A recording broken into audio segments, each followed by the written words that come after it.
Hello everybody, I am the Inconsequential Runner and welcome back to the channel. This is part of the series of videos where I'm retiring my shoes. I decided a little while ago what I'd do is capture my shoes on video as I say goodbye to them, so that way when I donate them, if they're halfway through their life or whatever, it means I've got a catalogue of the shoes that I've worn. I wish I did this years ago so I could keep a catalogue that way. And what I'm saying goodbye to now are the Nimbus, the Asics Nimbus 25. So this was the shoe that Asics made a huge change to in the Nimbus range. If you look at the 24, very different looking shoe than the 25.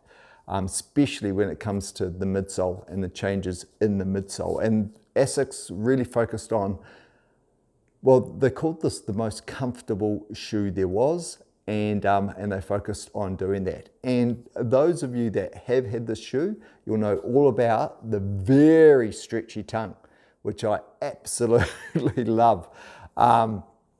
It's just such a cool tongue, and I don't know if you can see through there. Oh yes, there you go. Quite an aerated tongue. The shoe, I think, was equivalent to something like your Nike Invincibles in a way. I had the Invincible 1, 2 and 3, and they had a bit more of a bounce back, where the feel of this was a bit more dampening. So it didn't sort of bounce back as much, but it really cushioned the landing. So for the purpose of running with a shoe where your legs are feeling a little bit more fragile from racing, or whatever it is that you did during the week, so maybe towards the end of the week where your legs needed to be taken care of a little bit more, maybe in the middle of the week so you could run a little bit harder towards the end of the week. It could sort of be that buffer in the middle of the week. What would happen is this shoe would dampen and soften. So you didn't have that sort of, sometimes people refer to that as responsiveness or rebound or energy return. You didn't quite have that in the shoe. What you had is that dampening sort of feel. So your foot would just, the deceleration would be nice and slow and controlled. So it felt good. Now with that said, I probably didn't give the shoe as much love as it deserved. I ran about 350 kilometers just over in the shoe, but I did walk a huge amount in the shoe. So it became one of my walking shoes, especially when I did some overseas travel. I took this and the Super Blast, and then I could alternate between them. So the Super Blast maybe for 2 days, and then I'd revert back to this for the third day to take care of my legs. Of course, when I'm traveling, I do a huge amount of walking. That's where the shoe came in. So I got away with 2 pairs of shoes for running and for walking. And you know, those of you that do a lot of walking on your trips, you know that you clock up anything from 20 to 30,000 steps a day. That included my morning run. So I get out, do a morning run, 2 days in the Super Blast, then 1 day in this, and then I'd be walking around the rest of the day in this. So even though I've clocked up 350 Ks in the shoe, that's just on running, I probably would have done over 1,000.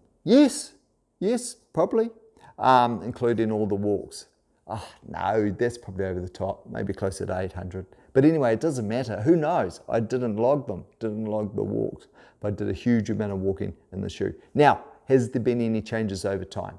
The upper, absolutely brilliant. No dramas, nothing wore out, as you'd expect with a shoe with 350 Ks running plus, I don't know, 500 Ks walking. I think that would be safe. A little bit of scuffing, but again, that's not from running. That would just be from the wear and tear you get when you're walking and you're jumping on and off transport and you're brushing up against things. Laces are great.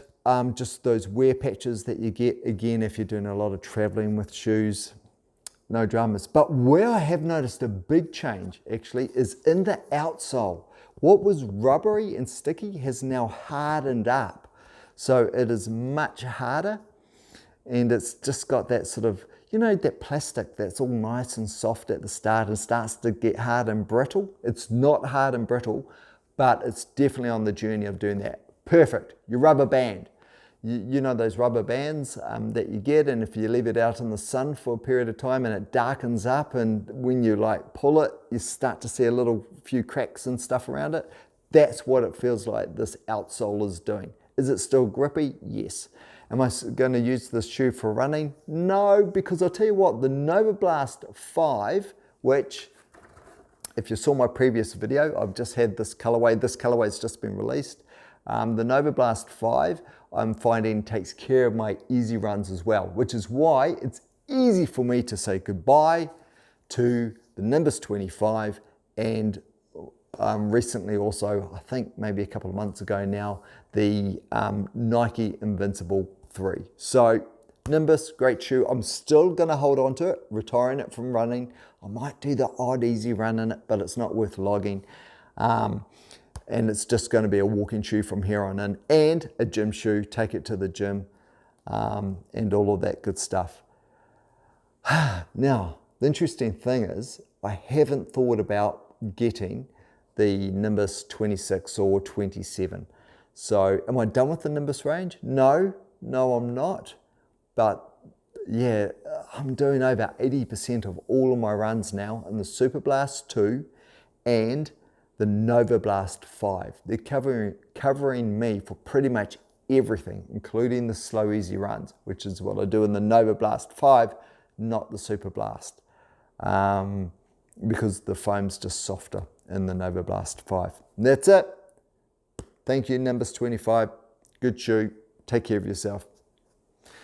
All right, and I will catch you in the next one. Take care.